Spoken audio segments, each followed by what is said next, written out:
We return once again with our triumphant 51st episode of the Torch News Roundup. I want to thank you all for joining me today. We've got a really big show for you, so let's not waste any more time and get right to it. Our first big story of the week is the firing of directors Lord and Miller from the Han Solo prequel, citing the age-old creative differences. Not long after, the film landed Oscar-winning director Ron Howard to complete the beleaguered project. The move is near unprecedented, as the movie was about three-quarters filmed at the time of Miller and Lord's dismissal.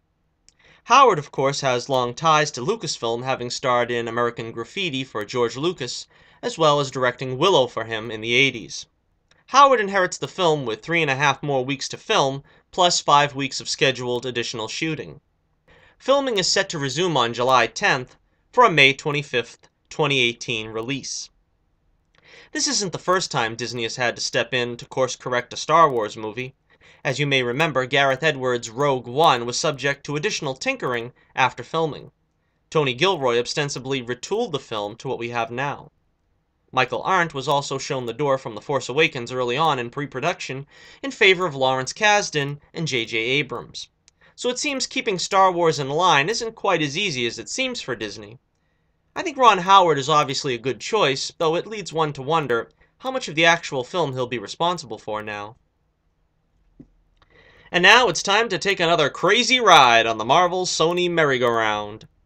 After being told in no uncertain terms by Kevin Fiege that Sony's upcoming villain films will exist in their own continuity, separate from the MCU, a recent interview with Amy Pascal, of which Feige was present, had some rather interesting things to say about the Sony films. Quote, "They will all take place in the world we're now creating for Peter Parker. There'll be adjuncts to it, there may be different locations, but they will all still be in the same world. And they will be connected to each other as well." Asked whether Tom Holland's Spider-Man could appear in the upcoming spin-offs, Pascal replied, "There's a chance." Now, Feige's reaction to all this seemed hard to interpret. He seemed somewhat aghast at the revelation, but said nothing either way. The way I interpret Pascal's comments are that the Sony Spidey world will exist in the same continuity as the MCU films, but will be considerably removed from the action. For example, look at the connectivity of the Marvel TV side of the MCU with the movie side. It's practically non-existent. And the same will probably hold true here. Holland's Spider-Man will probably be allowed to appear in some of these villain spin-offs, but it's doubtful Feige will ever allow any of these villains to appear in an MCU movie any more than he seems willing to allow any of the Netflix and TV characters into the MCU. The problem is that Spidey has one of the greatest casts of villains in comics, and it's downright heartbreaking to see them wasted here in disposable films that are really only in production so that Sony can make a buck, and not because they are integral to the unfolding of the MCU as a whole. And if these films fail, they'll taint the characters, making them unusable should Feige want to use them someday in the MCU. So it really feels like a no-win situation. Let me know what you think in the comments below. Alright, so there's lots of news trickling in, trickle, trickle, trickle, about Fox's next X-Men film, Dark Phoenix. So let's run down all we know about it as of this time. Simon Kinberg is stepping in as director, and most of the cast is set to return, including James McAvoy, Michael Fassbender, Nicholas Hoult, Alexandra Shipp, Sophie Turner, Ty Sheridan, Cody Smith-McPhee, and surprise, surprise, Jennifer Lawrence will be back in the blue paint, let's hope for longer than she was in Apocalypse. I'm actually pretty shocked that Lawrence is back. I really like her in the role, but it's getting to the point where you can tell she doesn't really want to be in the paint anymore, and they're stretching a point to keep her in human form in the stories. That's why hiring a big league actress to play a heavily made-up character is such a double-edged sword. You've got the big name as a draw, but then you gotta keep taking the mask off, as it were. Again, you know what I'm gonna say. If they do the storyline where it's revealed that Mystique is the mother of Nightcrawler, I'm all in. I'm all for it. So, we'll see, I guess. Let me know what you think about the return of Mystique in the comments. Okay, we also know that the film will jump 10 years again and be set in the 90s this time. Now, I don't know if that's such a good idea, since you've got these young actors going to be playing characters twice their age, And we've got Charles and Eric, who are going to be dangerously close to Stewart and McKellen's age in the original films, and McAvoy and Fassbender have a good 20 years before they get to that age. So, I at least expect Fassbender to get a little gray at the temples. But it's curious to see how much they'll try to age them up for this film. And there really isn't a lot to deal with in the 90s. I mean, the 60s we had the Cuban Missile Crisis, and the 70s had the Vietnam War, and the 80s had nostalgia as a backdrop. But what do you really do with the 90s? A bunch of Fresh Prince and Boy Meets World jokes? I don't know. Jessica Chastain is reportedly set to join the cast as the film's main villain, Shi'ar Empress Lilandra. If true, that is very exciting.